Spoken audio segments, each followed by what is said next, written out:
right, so ladies and gentlemen, geotargeting neighborhoods, what exactly does it mean? It means we're going to use data to help us select an area where we can position ourselves to become the local expert for the people that live there. See, we all know that real estate is a local business. I'm here in Florida. You might be in New York or California or Kansas or Iowa. Well, no matter where you are, we all have the same opportunity, don't we? And that is to build relationships, right? Isn't that what real estate is really all about? Building relationships. Well, geotargeting is just a methodology that we use in order to determine what neighborhoods are the best neighborhoods for us to focus on in order to build relationships with the people that live there, right? Easy peasy. Well, not quite. It's easy peasy if you follow the steps I'm going to share with you. Now, once upon a time, in my early days of real estate, we had a lot of people were doing something called farming, right? A lot of you are familiar with the term farming. Maybe a lot of you have had some experience with farming and, oh, it didn't work out. I'll never do that again. What a giant waste of money. Well, the reason that things are different now is that we use geotargeting. We actually use data that allows us to determine what neighborhoods will actually provide us the yield that we need for the neighborhood to provide that return on investment so that you don't go, oh, this is not working for me. Right? All right. So what are we going to do? Well, the first thing we're going to do, ladies and gentlemen, is that we're going to go out into our communities and we're going to select some neighborhoods. Now, some of you are in markets where you can choose actual subdivisions. Some of you are in markets where you don't have subdivisions and you'll have to pick your area based on some sort of geotargeting, right? Well, go this street to this street to this street, and that will become the area that I'm going to target. The methodology for what we do next doesn't change. So let's say you're in a market where you actually have subdivisions, and you go out and you go, oh, I like this neighborhood, I like that neighborhood, I like this neighborhood, I like that one. Okay. Now, first off, I'm going to tell you, probably not a good idea to choose the neighborhood in which you live. Why? Well, that's why so many people fail when they try to apply what used to be called farming methodology to their business, because they selected the area just based on the fact that they lived there, or they picked an area because they liked it, or it was close to where they lived or where they worked. Folks, those are all subcategories. The first choice is, what is the turnover ratio in the neighborhood? So let's come back to my methodology. What am I going to do? I'm going to go out into my community, I'm going to find some neighborhoods, and I'm going to run some market analysis. Simple CMA, right? Comparative or competitive market analysis on those areas. What's different is that I'm going to run them over a 12-month period of time instead of for the last 60 or 90 days, which is what I might do if I were doing it for a seller. But since I'm not doing it for a seller, I'm doing it for myself, and I'm trying to determine a turnover ratio, I need to go with a longer period of time, at least 12 months. Some agents will go back 24 months. I'm looking for a minimum of 12 months. And here's what I'm going to do. I'm going to count up all the properties that were listed and sold. Okay, I want to track the properties that were listed and then sold. So if there were 300 properties in the neighborhood and there were 15 properties that listed and sold during a 12-month period of time, it's going to give me a turnover ratio of 5%, right? 15 properties listed and sold, 300 properties in my target, turnover ratio of 5%. That, ladies and gentlemen, is the difference between success and failure, that first step. That's where most agents go wrong. They skip that first step. They don't have a clue as what that turnover ratio is going to be. Well, that's the most important step. So again, take the total number of your properties, divided by the amount of turnover I had, counted by listings that were sold, and that's going to give me my turnover ratio. Now, anything less than 3% turnover ratio in a year is going to cost you money, not make you money. I'm sorry. That's why so many agents have failed in this endeavor in the past, because their methodology was flawed right from the beginning. No, no, no, no. 5% is a guaranteed winner. Anything above 5%, 7%, 9%. I have agents that have managed to find turnover ratios above 10%.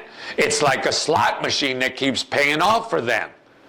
So the first thing I want you to do is pick some neighborhoods that you think you might like to work, and then run this turnover ratio and find out. Now, folks, when I say neighborhoods that you might like to work, I mean work for the remainder of your real estate career. I'm not going to start a geo-targeting campaign, run it for a year, and then quit unless it turns out to be a failure because I didn't do my math correctly. But if I did my math correctly, this is going to be one of my neighborhoods for the remainder of my real estate career. My top producer has 14 neighborhoods working right now. In some markets, he has over a 40% market share. Imagine having a neighborhood with 15 properties turn over and half of them turn over to you. That's what we're looking to do, ladies and gentlemen. This is a great opportunity. This is one of the most successful ways for you to grow the business. But you've got to do it the right way. You've got to follow the fundamentals. So back to our steps. So the first thing we're going to do, we're going to look at neighborhoods. We're going to look at sections that we can work. And then we're going to run our numbers to see what our turnover ratio is. We're going to make sure it's a neighborhood that we're committed to working for a long period of time. Now, by the way, sometimes neighborhoods don't quite have the turnover ratio yet, but you believe they're going to. So let's say it's a new subdivision that's just finishing up with the builder. That turnover ratio has not started yet to kick in, but it will. And that could turn out to be a great neighborhood, because once that builder and their sales rep move on somewhere else, I can move in and I can begin to convert those people to my own people. I'm going to talk about how to do that in just a moment. But again, that's a case where my turnover ratio might be below 3%, but I still believe that it's going to, in the long run, pay off. So there are some things, again, that allow you to look at those numbers and go, okay, it's not quite above 5%, but I see that happening in the future, right? So again, we've selected the neighborhoods, we've run over turnover ratio. Now I've decided it's the right turnover and I can work with it. Well, the next thing is, folks, you need enough properties. So if I find a neighborhood and it's got 50 properties with a 5% turnover, that's still 2 properties a year. That's probably not going to be enough for me to make a satisfactory return on my investment of time, money, and energy into this geo-targeting campaign. So I'm going to say to you, you probably need to build an area of about 300 properties. So if you like this 50 over here and you got this 200 over here and I've got another 50 here, great. They don't have to all be contiguous. We just need to get enough numbers with enough turnover so that my investment of time, money, and energy pays back what it's worth, folks. And here's where it starts to get great. With geo-targeting, if you follow this simple methodology and you look for a turnover ratio in a neighborhood of 5% or better, the first year your return on investment should be about 10% of the market turnover. In the second year, 12 to 15%. In the third year, 15 to 17. In the fourth year, 20. And on every year, your return gets better, but the investment of time, money, and effort is about the same. So what is my investment of time, money, and energy to make my geo-targeting campaign pay off? Well, in the first year, you really need to budget yourself to reach out to those people every single month, because I'm trying to go from zero knowledge of who I am and what I'm doing to saturation, so when they think to themselves, I need a real estate agent, I'm going to call Bill Fields. Well, that's a long way to go. And if I reach out to you only once a month, you think that sounds like a lot. But it's not. It's 365 days in a year. That's 12 times out of 365 days. So you've got to commit to some sort of monthly campaign. There are lots of good companies out there that can help set you up on a good campaign of staying in touch. Now, folks, don't send me crap. Don't send me Easter cards and Thanksgiving cards and gee, the world is great, and don't forget to turn back your clocks. Send me information about what's going on in my neighborhood. Send me current market updates. Those are the things that the people in neighborhoods want. Look to adopt people. Explain to people that I run an adoption program for people who've been abandoned by their real estate agent. And what I do is provide regular real estate information to keep you informed of real estate values and other things that can help you protect your investment here in the neighborhood. Would you like to be adopted? Right? These are the things that we do to now establish a relationship. I would say to you also, get out of the office.